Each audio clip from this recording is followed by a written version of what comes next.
Tiger fans, excuse my voice. A little bit sinus thing going on. AC in the house, hot outside, playing hell on my voice. So, it's time for what I talked about in my last video.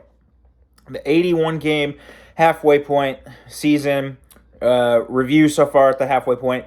Even though technically I think we're 83 games in, I didn't want to make it till the series ended because I thought that was stupid. First things first, Tiger fans, we have got to be some of the stupidest fans that there is because they announced the All-Star game, and Gregory Soto made it for the Tigers, second straight year, and Miguel Cabrera got voted in for the new Legends rule thing that Rob Manfred's doing. Why are Tiger fans just so stupid? Like, there's so many people that think Gregory Soto is a bad closer. Gregory Soto literally went through one bad stretch where he couldn't find his slider, and that was it. He's 17 of 19 this year with a sub-250 ERA. I don't know if you people know that are uneducated baseball fans, just in general. Mariano Rivera only recorded 87% of his saves attempted, okay? This is a guy that had, 540-some saves? He only recorded 87% of them completed. That was it. That means 13% of the time out of all the chances he had, he blew the save. Gregory Soto is 17 for 19 with a sub-250 ERA. You guys think that this guy, that is only cursed on the Tigers, that any person that's a closer that's not wearing a Tigers uniform comes out and gets it 1-2-3. It doesn't happen. Okay, look at the other day against the Royals when the Tigers went back-to-back with Victor Reyes and Riley Green. They didn't get the save. They didn't record it. Look at earlier in the season. First game of the year when the Tigers were above 500, the only time of the year when Javier Baez had to walk off of Liam Hendricks. That didn't happen. Look at Craig Kimbrell this year. Kenley Jansen's hurt. Liam Hendricks has been hurt. It's not automatic. Like, you guys think that if a closer comes out and he walks some guys, that he's a bad closer, he's a bad player. There's literally, you can read stuff on the internet right now, and I don't know why I let this bother me, but you can read people saying how bad Gregory Soto is and how he should be on an unemployment line. What? Are you serious? Like, learn something about the game of baseball. Stop. People think that a closer is going to be out there and he's 1-2-3 automatic every single time. The fact that Soto is 17 of 19 with a sub-250 ERA, he's averaging almost 10 strikeouts per 9. Soto is Soto. He's erratic. It is what it is. But he throws 101 with a wipeout slider, and I've said this a million times. 17 of 19 is freaking outstanding. And it's not always 1-2-3 every single time. If you were a Tigers fan in 2011 when Jose Valverde went 49 of 49 and set the Tigers' consecutive saves record, he had a bunch of games where he was on the tightrope. There was a game where Kosuke Fukudome should have scored at the plate, and Austin Jackson threw him out third run, which would have been his first blown save, but Austin Jackson threw him out at home plate to Alex Avila to save the game. There was a lot of games like that. And you think Gregory Soto's bad? You guys must not remember Todd Jones. Todd Jones was way worse. And go look at Todd Jones' save percentage. It was horrible. Do some research, Tiger fans. Stop being uneducated and stop being stupid. Gregory Soto definitely deserves to be there. And he's not the only Tiger reliever that deserves to be there. I get why there's some anger there because, Alex Lane's having such a good year. But Andrew Chaffin's having a good year too. And Michael Fulmer's having a good year too. And you know something? Gregory Soto's having a good year as well. But I'm not surprised that Miggy Cabrera got voted in because they wanted to have someone be there side by side with Pujols because Pujols got voted in, and Pujols he's barely hitting over 200. He hit 684 today. There's a lot of people that thought that Pujols might get 700 this year, but it's just not going to happen. He came out, he had like 5 home runs quick, but he's just not going to get to 600 or 700 home runs. It's just he doesn't have any power left. He had that one game against Pittsburgh. We had a multi-home run game, but so let's quickly touch on the state of the Tigers. So the Tigers this week did something that I am extremely surprised by, that they actually swept the Guardians. And they did it pretty convincingly. Like, they had a couple games where they blew them out, especially the last couple games of the series. The Tigers scored over 5 runs again. Riley Green factor is definitely real. They're averaging over 5 runs a game since Riley Green's call-up 20-some games ago. They're among one of the best offenses in the American League since Riley Green's call-up.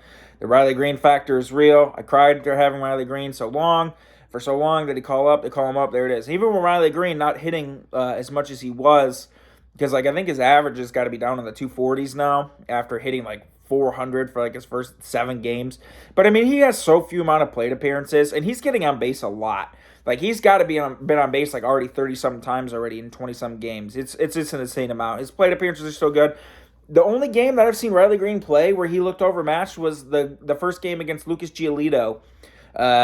Lucas carved him up and made him look really silly. That was the first time I've seen Riley Green so far in the big leagues look like he was any kind of lost.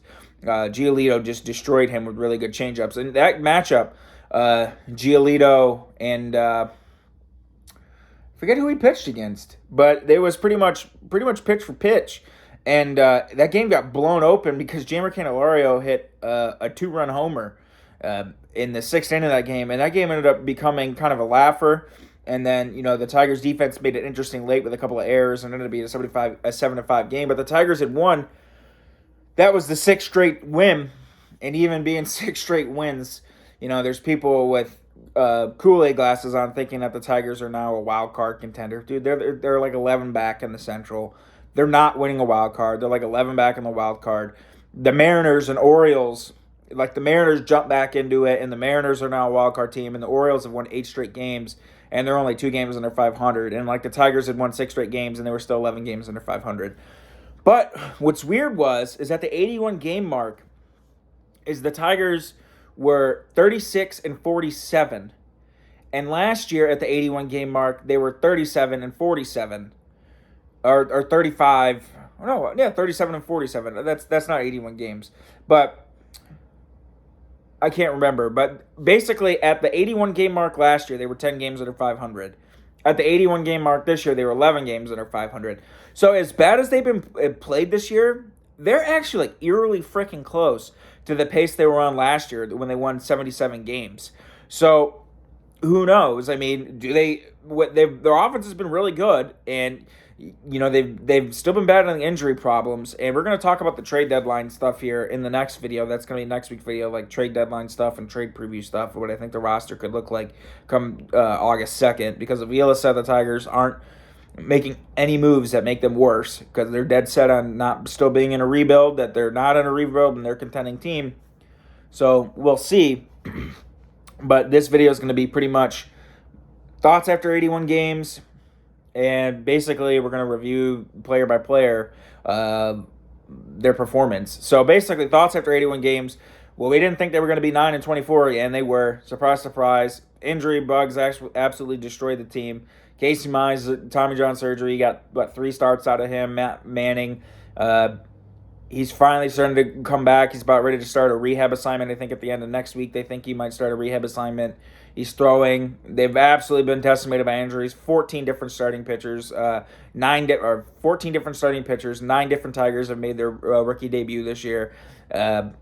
It's honestly a miracle. They are, 12 games under 500. They could have been 11, but today was a tough loss because Javier Baez, and I don't know why the White Sox fans kept booing Javier Baez, because every time they kept booing him, it just made him do better. Javier Baez went off the series, had a couple homers, and was basically messing with the crowd the entire series. It was pretty awesome.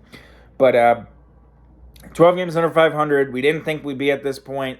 I definitely thought the Tigers would be maybe 3 or 4 games under 500. I thought the Tigers would be more like where the Orioles are at this year.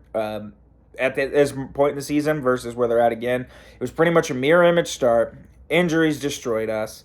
The offense was completely abysmal for the first 2 months of the year. We had 5 guys out of 9 that were among the worst hitters in the MLB for guys who qualified for the batting title. 5 players at the same time all slumped on this team to the point where there are 5 of the worst hitters in the entirety of the major leagues. Eduardo Rodriguez goes on the restricted list. The Tigers haven't got anything out of him. They've done a great job piecing together the rotation out of rookie starters who weren't expected to be in the big leagues this year. Whether getting a couple starts out of Joey Wentz before he got hurt, Ronnie Garcia before he got hurt, Garrett Hill had that one good start and he got blown up when the Tigers got blown out yesterday. But he had that one good start, and then Fayetto and Brisky have been mainstays. Tarek Skubal started to take the leap forward this year, and then he's struggled. It was Tarek Skubal Giolito was the start, and Skubal got hit up real early, but he was nails after those first two runs. But that was his best start he's had in 5 starts. So, like, piecing together rotation, all these different players making their debuts, all these different players filling in. It's been a testament of the Tigers' farm system depth, and I've said this before, being able to draft as many players as they've drafted that have been able to come up and fill in and be good enough to be everyday guys or somehow platoon guys to help fill in for the injuries. But, I mean, this offense was horrible. The injuries decimated us. So at the 83 game mark, I didn't think they were going to be this bad as they were, last year, but it just is what it is. I just don't see them pulling themselves out of it. Looking at the next half of the season, what's a successful season? You guys chime in. I don't know. I mean, I don't think anything is going to be considered a successful season because this team was picked by plenty of publications to be a fringe wild card team. I thought they were going to definitely be over 500 this year after winning 77 last year. And I made that video like a month back talking about skewing our expectations back to what it is. And I don't know. I mean, if they're an 81 team, is that really a success because they started out 9-23, 9-24 again? What could have been if they were any semblance of a team that could hit the water if they fell out of a boat for 2 months of the season? If some of these players they signed, like Javier Baez, did something from the drop of the hat, or Eduardo Rodriguez was a contributor, or Casey Mize didn't get hurt, and Matt Manning was there, and then they haven't got anything out of Austin Meadows because of, all the fluke injuries. All of a sudden, this guy who's been pretty healthy in bulk of his career.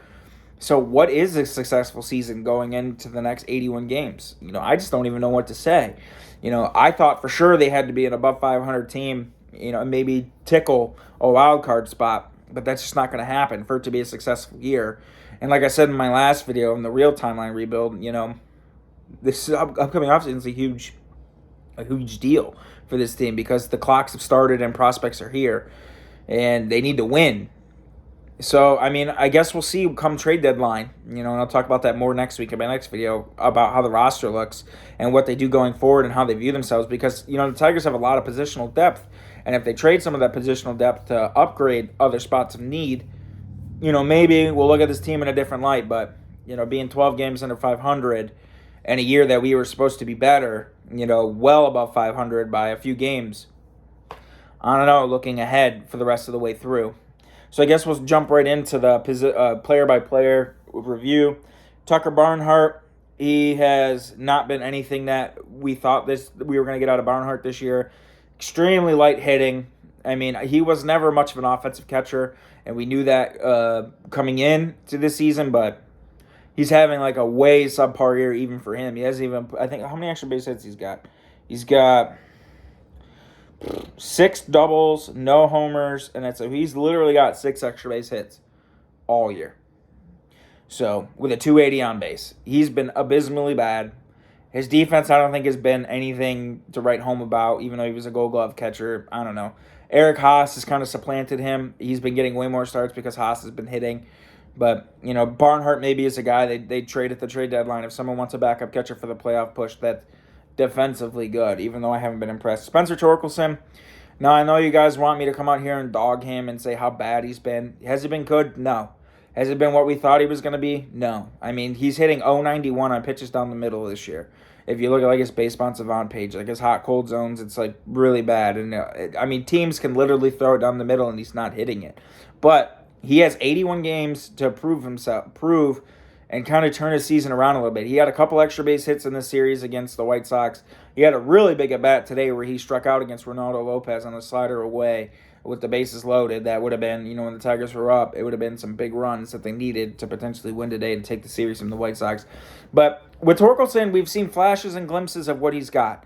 I mean, he's only got, 5 home runs on the campaign. His power came in kind of quick. He had that home run against Boston, and then he had the home run against Kansas City, which was a big home run. He had 2 home runs in a 3-day span.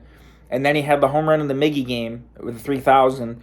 And then he didn't have a home run again until they played the Rays. I think it was May 18th or 19th. And then he finally got another home run the other day on the last homestand. So he hasn't been what we thought it was going to be. And is it disappointing? Yeah. But at the same time, come on, guys. This dude literally has been out of college for a year. He absolutely had minimal minor league experience. The Tigers brought him up to appease you guys, the fans, to appease me, the fans, because they wanted to sell tickets on a team that's been so bad for the last few years. They did that, and he's been bad. But you know something? He's done good as well, because he's absolutely shored up the infield defense. The Tigers have not had this good of a defensive first baseman in a long, long time. A really long time, because Prince was never a guy that was an amazing good defensive first baseman. Miggy was never a defensive first baseman. V-Mart was never a defensive first baseman. Like, they haven't had a guy with hands like Torkelson in a long time.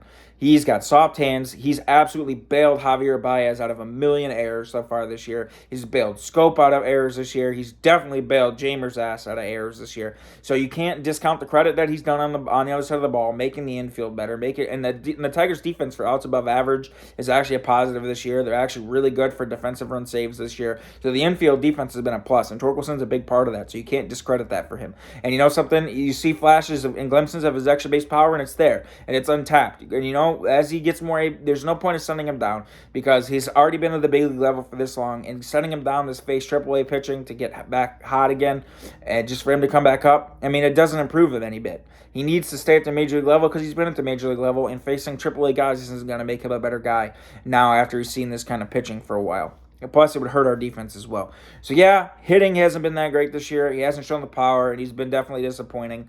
But you know something? He's done positives, too. And you see glimpses of his extra base power, and you know it's there, and you know it's going to be there. The kid's literally 22 with a year minor league experience. Cut him some slack. You know, we'll see what he does in the next 81 games. So, don't dog Torkelson that much. Jonathan Scope, essentially, he was out in the lineup for 2.5 months. He had a stretch where he was hot-ish for a little bit, and then he had that doubleheader against the Guardians, went 6 for 8, and all of a sudden he's hitting again. Like, it's insane how he's been one of the worst hitters in the absolute baseball this year, but he's been really good defensively at second base. So, I mean, he's got that going for him, but he's been an absolute abysmal hitter. Definitely the worst year of his career by far. Javier Baez, he's basically fit the bill, like I've said. He's now, at least he's gotten hot a couple of times. You know, for the first couple months of the season, he started out really good, hurt his thumb, then he came back, and he was one of the worst hitters in all of baseball for a long time. At least now, over the last 3 weeks, whether you look at when they played Boston, Arizona, now this past series against the White Sox, at least he's starting to put some balls on the season, and he's like brought his average up to a sustainable point. What's weird about Javier Baez, I heard a stat that he's striking out at the least pace he's ever struck out in his career. He's only striking out at a 24% clip, which is a lot for some people, but not a lot for Javier Baez. So he's making a lot of contact this year, but most of the contact he's making is crappy contact. And I think the bulk of that is because he's chasing so many sliders on the outer third that, like, he's front foot hitting and just dinking it off the end of his bat and hitting a lot of dribblers in the infield, or like a lot of dink shots. Because Javier Baez has had a lot of hits this year where, like, he's flared it over the second baseman's head or flared it into center field, just like the weakest, like, punch and Judy hit you would ever want to see. So, like, he's making contact, but, I mean, he had that one stretch where I bet you he was hitting, like, .70. And teams literally did not throw him a fastball. Everything was a slider. He's kind of come out of that a little bit. You know, you see flashes of him chasing a lot of bad sliders, but nothing like it was. And at least he's gotten somewhat hot to the point where he's been somewhat of a contributor. So, you know, Baez hasn't been what we hoped he was going to be. And he hasn't been that big bat. But at least he's playing a good shortstop. I just wish that guy could make the throw to first base consistently. Because the guy, he's going to get Torkelson killed. And, like, if Torkelson wasn't as good as he was defensively, first base, he would definitely lead the league in errors. If Javier Baez were to win a Gold Glove this year, which he's not, he would have to, like, win that Gold Glove with Spencer Torkelson, because Torkelson's bailed his ass out a lot. Jeimer Candelario, another guy, was the Tigers' best hitter for, like, 3 years. And now, all of a sudden, he had that big home run the other day against Giolito, but, like, he just doesn't hit doubles anymore. His at-bat to at-bat consistency is terrible. He's not really playing a good third base this year. He just hasn't been Jeimer. You know, that was the one thing that Jeimer was. He was a really consistent hitter that could hit the gaps. And I think Jeimer is coming close to his free agent year. Let's check here real quick. I think he's coming close to his free agent year. And I think he might be a guy that the Tigers might actually look to trade. Let's see, free agent 2024. So he's coming into his free agent year in a couple years. But, with some of the infield depth that the Tigers have and some of these players, I think Jamer, if a team wanted him, because the Tigers have so many infield prospects, he might be a guy that the Tigers considered trading. But he hasn't been good. Let's see, he's got 7 doubles and 2 triples and 6 homers. So that's, 15 extra base hits. And this is coming from a guy that led the league in doubles last year. He hasn't been Jamer, and he hasn't been good on the other side of the ball, which is weird because Jamer's a good third baseman, but just not this year. Robbie Grossman, another one like Scope, one of the worst hitters in all of baseball so far this year. He made a big error in today's game, his first one in 400 and some games. It is what it is, but I think Robbie Grossman's time on the Tigers might be coming to an end as well because of said depth, and he had that one stretch when Riley Green got called up. He had that homer, and he had a couple homers in a couple of days in a row when Riley Green got called up against the Rangers, and that was been it. He hasn't been hitting at all. In his extra base hits, a guy who I think he set career highs last year in home runs. He's got 2 homers, 1 triple, and 9 doubles. He's got 12 extra base hits. And this is a guy that had 22 home runs last year. And he has been hurt a little bit, but he's been horribly bad. Victor Reyes, he's been done pretty good. He's been exactly what you want him to do. He's hitting the bottom of the order. He's hit at the top of the order. He's played center. He's played right, mainly right now that Riley Green is in center field. But, for a guy that's a platoon bat, I can't see anything bad about Victor. He's been a spark plug kind of guy. Had that one big home run against the Royals when him and Riley went back-to-back.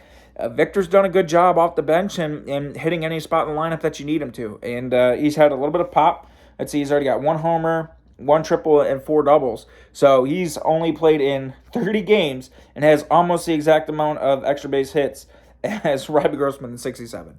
So, yeah, Victor Reyes has done pretty good. Now, Miguel Cabrera this year, surprisingly, he's got a 700 OPS, a 103 OPS plus, so he's been 3% better than the average major leaguer. He had that one little stretch where he had 2 home runs in 3 games in May, but I don't think he's hit a home run since. Let's see, he's got 7 doubles, 3 homers, 31 RBIs. What Miguel Cabrera's been really good. He's hitting over 400 with runners in scoring position. So Miguel Cabrera has been really good at getting the base hits when it counts the most, when you got runners on base, and he's done a really good job at this year. He's hitting 300, the highest average he's had, I bet you, since 2017 or 18. 338 on base, so he's walking a lot. He's got 71 strikeouts already, which is a lot for Miggy. So he's striking out a lot and only 15 walks, which is insane because Miggy used to be a guy that would walk 100 times a year. But that was when teams would intentionally walk him a lot when he was still a really good hitter. But, for a guy who's 39, he's been extremely clutch. He's been one of the by far the most consistent hitter on the team. And he's done a good job of getting big hits in big situations. So, and then we're going to keep moving on here. Willie Castro. Willie has been Willie. He's a bench bat. He's played pretty all right in right field. I like him out in right field more than I like him in left and center. Because one, the ball doesn't get hit too much, and 2, he's got a really good arm. He's already had 4 or 5 outfield assists. Because he was a shortstop, that guy's got a rocket arm, a really good arm. He stopped a lot of base runners from getting would-be doubles and held them to singles. So he's done a really nice job out in right, holding base runners from extra base hits. He's still not the most graceful outfielder. He takes some really funky routes to the ball, but he's done a nice job holding runners to singles and whatnot. And he has a cannon of an arm out in the corner. Harold Castro, hitting Harold, baby. Hitting Harold is my favorite Tigers bench player that we've had since Don Kelly. Don Kelly, baby, long Don Kelly. I loved Don Kelly. He was an absolute freaking versatile Swiss Army knife player. And the Tigers haven't made the playoffs since they got rid of him in 2014. Coincidence? I think not. But Harold Castro has been the complete package. He's hitting 273. He's got 102 OPS plus, 4 homers, 17 RBIs, 8 doubles, 2 triples.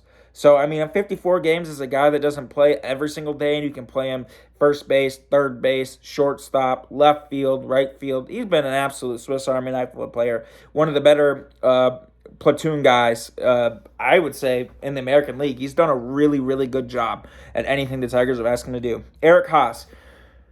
Okay, so Haas was extremely bad for a good chunk of the season. A lot of that had to do with A.J. Hinch wasn't playing him because he was so freaking loyal to Tucker Barnhart, getting him a bunch of at-bats. But now that he has been seeing some at-bats. He's got already hit, 7 home runs already. And he's been bringing his numbers up. He's slashing 239, 289, 442, but a 731 OPS with a 107 OPS plus. So he's got 5 doubles, 1 triple, and 7 homers. So he is among the league leaders already in the Tigers for extra base hits. And that's not very hard, but I like Haas. I've been saying I liked Haas in spring training. I've been saying I liked Haas last year, and he just needed at-bats. Austin Meadows. I don't really want to sit here and dog Austin Meadows. He's had a fluke half of a year where everyone thinks that Isaac Paredes is now Babe Ruth because Isaac Paredes had a good freaking month of the season, and they think Isaac Paredes is going to be the next Mike Trout. Get real. Austin Meadows has a track record. Austin Meadows was a former top 10 MVP finisher, top 20 MVP finisher, former All-Star. He's a good hitter. He's a decent outfielder. When he gets healthy and doesn't have vertigo where he can't see the ball and then hurts his Achilles in freaking spring training and not spring training, but a rehab assignment and has COVID, then we'll judge him. But now Austin Meadows gets a pass because he's a good player. He really, really is. And we're going to see that when he's finally freaking healthy. But he just hasn't played. Riley Green. You guys know I love Riley Green. Riley Green's a stud. Absolute stud. This kid already, he has 16 walks to 17 strikeouts, which is freaking insane. He's almost a complete 1-to-1. He's got a 347 or 341 on base. His extra base power has not come so far this year. He's got only a 342 slug and a 682 OPS, but that's okay because he's walking a lot. He's had some really big hits. He's been walking a lot, so he's been getting on base. He's been setting up the guys behind him at the top of the order. Like I said, he's got some really base hits. He's made some extremely good plays out in center. Plays that I didn't think Riley Green could make because everyone talks about how he's a right fielder, but man, made some really good plays out in center field, and he's really surprised us all really how good his defense has been. Cody Clemens, utility guy. He's done a decent job. They played him at third. They played him at second. They played him at first. He's now pitched a few times. They put him out in the outfield. He's had a couple of big hits. He had a home run the other day. He had that one home run in Arizona where it was a 3-run homer. His bat has kind of come alive a little bit. Limited. I mean, he's only got 53 at-bats. I mean, he could literally have a four-hit game, and his 170 average would be like 250. So, he doesn't have enough ABs to be like, oh, wow, his average is 170. He sucks. He's done what he's done. The Tigers have needed him to play infield spots. He's played infield spots. And he's done a good job of it. They played him in the outfield. He's done a good job of it. So, Cody Clemens has been a nice bench bat so far. Tarek Skubal, it was the ace. Everyone wanted to deem him the ace of the staff. He had that really good 10-start stretch. Now he's been, kind of He had that good start against Giolito, so hopefully that's him coming back. Tarek Skubal, I've been high on Skubal for a while. I said this year was going to be his breakout year. Let's see what he does in the second half of the season. I think that, he might have been going through a little bit of dead arm or whatnot through this five-period stretch. Who knows? But Skubal's really good. Bo Brisky. I love Bo Brisky. You guys have heard me talk about him so many freaking times. He's had basically, out of his last 7 starts, I think he's only had 1 bad start because he was really good against the White Sox. He was really good against the Red Sox. He was really good against the Yankees. He was really good against the Dodgers. This kid has gone up against some of the best lineups and shut them out. He's only had a couple of starts this year where he's been bad. I mean, he's got a 4.16 ERA in 14 games started. In 75 innings pitched, he's got 50 strikeouts and 24 walks. Like, that's not bad at all. He's only averaging 2.9 walks per 9. His strikeout rate is kind of low, 5.9, but he's got a 2 strikeout to walk ratio. Honest to God, guys, this guy's 24 and he was in the minor. He was like literally in Double-A last year. He's done an absolute great job. Alex Fayetto, his numbers right now don't look that great because Alex Fayetto is going through a little bit of a rough stretch like Tarek Skubal was doing. I think Fayetto moving forward, what he needs to do is he needs to work on getting left-handed hitters out. That's his thing for the last half of the season, is learning how to get lefties out. Because Fayetto is so reliant on his slider because his fastball command gets so iffy. He goes through stretches where he just cannot throw his fastball for strikes, so he gets really reliant on throwing that slider, and it's not a good pitch to left-handers. Left-handers have absolutely bombed his slider this year. It's kind of like when Casey Mize came up, and I was saying, guys, Casey Mize needs to start locating his fastball because he gets so splitter-happy, and teams absolutely destroy him because he gets so splitter-happy, and they just sit on a splitter and destroy him. And what did Casey Mize do? He got a lot better with his fastball command, and his didn't need to throw his splitter. Wasn't his get me over strike pitch anymore because he could throw strikes with his fastball. And you look at his numbers last year, like he had a sub-4 ERA.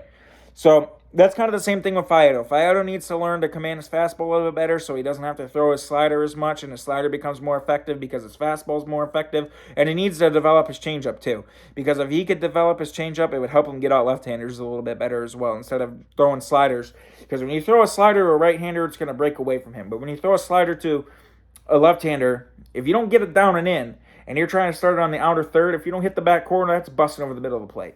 And so far, lefties have started to hit him up. He needs to, if he develops a fastball, he starts busting left-handers in a little bit more, start pitching on the inside of the plate a little bit more to the left-handed hitters, back him off the plate. That opens up the outside third for the slider, or it opens up down and in with the slider. So, and if he develops a better, he starts developing a changeup, you start busting him in with a fastball a little bit, you can go away with the changeup as well. So he really needs to get a third pitch, and he needs to clean up his fastball command because his slider is legit. It's a plus pitch, but he's very, very reliant on it right now because he loses his fastball command. Erod, nothing to say. He's made 8 starts, about to come back. Now he hasn't been on the team in over 2 months, or since May. Michael Pinata, he had that fluke injury where he hurt his finger. He's been back. I mean, Michael Pinata in 7 starts, 3.62 ERA, gave you 32 innings pitched. He's been great. You can't complain. I mean, we all knew he had some arm problems. We all knew he was kind of injury prone, but you know something, his injury was a fluke injury, and he's done a great job. Gregory Soto, you guys have already heard me defend this guy. He has a 2.70 ERA in 31 games, 17 for 19 and saves. You guys need to he's given up 1 home run all year. 1 home run all year, and you guys are sitting here bitching because he's an all-star. Like, get real. Joe Jimenez, all of a sudden, Joe Jimenez is looking like he was when he was an all-star. Slider's back. I mean, that guy's body language on the mound even looks different. He's out there literally like, give me the ball. I'm going to shove this ball down your goddamn throat, and I'm just going to come out here. I'm going to throw 97 up and in or middle third, and you're not going to hit it. And guess what? You're going to re-up for the fastball. My slider's good again. So Joe Jimenez has been absolutely good. Alex Lang, oh my God, has that guy been so goddamn good. That two-seam fastball he's got is legit. That guy throws two-seam fastballs at 100 on the outer third against left-handed hitters. I don't know how they do it. I don't know how they even come close.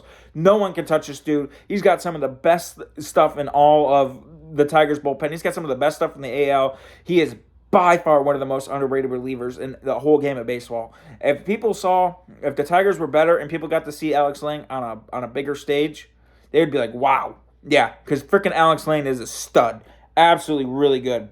Then we got Michael Fulmer, absolute stud. Him and Lang both matching each other, 197 ERAs. Fulmer had that little stretch where he lost his command. He had that one game in Houston where he walked the bases were loaded, and he had a bases-loaded walk. And the Tigers, that was that series where the Tigers lost. They got swept. They lost 3-2, 3-2, 3-2, and then they got, I forget the last score. But Fulmer was one of those games where they lost 3-2. He walked in one of the runs, and he had that little stretch where he lost his command some, and he had Hinch actually pulled him in a game because he was just losing his command, and he was kind of weary about using him in the 8th inning for a little bit. But he righted the ship.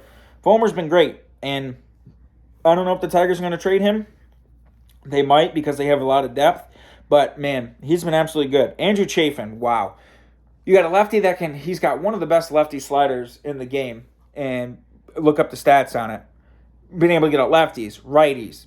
Just been super consistent on the bullpen, both sides. Very minimal home runs. Let's see, he's only given up, how many home runs? He's given up 1 home run all year. The Tigers' bullpen has been so good. Soto has 1 home run given up. Joe Jimenez actually leads with 3. Lang has 1, Fulmer has 1, Chaffin has 1.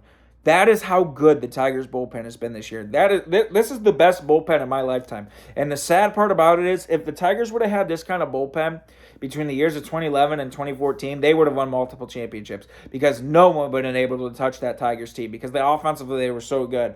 This is one of the best bullpens I've ever seen the Tigers assemble in my lifetime, and I've been watching them since 2003. I can't remember another bullpen that was this good, this deep, where every single guy could come out. Because it used to be the Tigers bullpen, like you had a couple of dudes.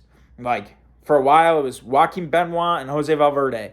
And you had maybe like Brandon Lyon. He had like a good year sprinkled in there. Or you had like Bobby C. Or like in the early mid-2000s, like you had Joel Zumaya. And you had basically like two relievers. And then on the nights where you didn't have, those 2 guys, you're like, oof. man, I really, really hope they can, piece it together with Phil Koch. That's what it was like. But, man, this year they've been just nails. Ronnie Garcia, he's hurt, but he's done a pretty nice job. 15 games started, 4.28 ERA. Willie Peralta has done a great job out of the bullpen. He has come out and absorbed so many freaking leads or so many shit situations when the Tigers starter either got hurt or didn't make it through the third inning or fourth inning. He's been great. Will Vest, he got sent up and down, but Will Vest has done a good job. He's had a little bit of problem in command lately, but 3.77 ERA and 31 innings pitched, and he's allowed 3 home runs. And he's got 35 strikeouts. Come on, guys. Absolutely nails. Jason Foley, he's been really good. Another guy, 3.60 ERA and 30 innings pitched, and he's got 19 strikeouts. So he's been getting it. Ty Alexander's come back, and I got into an argument with some guy on Twitter. It's like, oh, Ty Alexander sucks. Yeah, well, Ty Alexander's got a barely below 2 ERA since he's come back. He's been absolutely great out of the bullpen. And that's really about it. That's pretty much the whole team. So, wrapping this up because this video is long. I knew it was going to be long. 81 games in, not where we wanted them to be. Hopefully the next 81 games they can get to 500, but I don't expect them to get to 500. I think they're going to probably win maybe 73 to 75 games this year. That's it, because I don't trust this offense. This offense has been absolutely super inconsistent. They're doing exactly what I said. Everyone's like, oh, blah, blah, blah. I'm like, guys, we're going to have stretches where the offense is great and the pitching sucks. We're going to have stretches where the pitching sucks and the offense is great. And you're going to have a stretch where the pitching is good and the offense is good, but then the bullpen sucks. Just baseball. That's how it works. I don't think the Tigers are going to get back to 500. They didn't get back to 500 last year, and they had a way better offensive team than they did this year. So, and they didn't. They got the 77 wins. So the next 81 games, I don't know. What I'm looking for the next 81 games, I'm looking to see, one, what the team's going to look like after the trade deadline. And we're going to make a video about that next week, what I think the roster might look like after the trade deadline. What are they going to look like after the trade deadline? Do they add? Do they subtract? If they do subtract, who do they subtract from, and how does that affect the team going forward? I hope to see Torkelson turn it around. I want to see Riley Green keep doing what Riley Green's doing because he's done an absolutely bang-up job, and he's been a great, spark plug kind of guy. I hope if they do get rid of, Grossman or maybe Willie Castro's that man out, Akil Baddoo, I don't want to get too much into this, but Grossman and I think Willie Castro might be the 2 odd man out guys in the outfield because Baddoo has been hitting absolutely amazing in AAA, and you're getting Austin Meadows back, and you still got Harold Castro, and you still got Victor Reyes, so you got plenty of outfielders. They have a lot of depth. So I'm interested to see, what's going to go on, what's the team going to look like, how are they going to perform, is the offense going to stay consistent, is the bullpen stay this good, do they add a starter, what's going to happen when we get some starters back, I don't know, there's a lot of variables. I don't think they're going to friggin' win, be a 500 team, I think they're going to be 73 or 75 wins this year, they're going to take a little bit of a step back, but we'll see. Next week, it's going to be all about guys who I think might get traded, could be traded, what the team might look like, are they going to add, are they going to subtract, I don't know, but 81 games in, they've been crap. The offense has been crap. Until last since Riley Green got called up. The bullpen's been great. Starting pitching's been absolutely decimated. This team's had 15 different starting pitchers, and they've had 9 guys make their debut this year, or 10 guys make their debut this year. I don't know. We'll see. So that's all I got for you guys this week. There's your 81 games in kind of thing. Thank you if you watch this whole thing. If you watch this whole thing, I can't believe it, but thank you for watching. What do you guys think? What's your thoughts about the Tigers 81 games in? What do you think the next 81 are going to look like? Who are your disappointments? Guys you're surprised about, guys you're happy about, and things you're happy about. So I got for you guys this week. Have a good one. Go Tigers.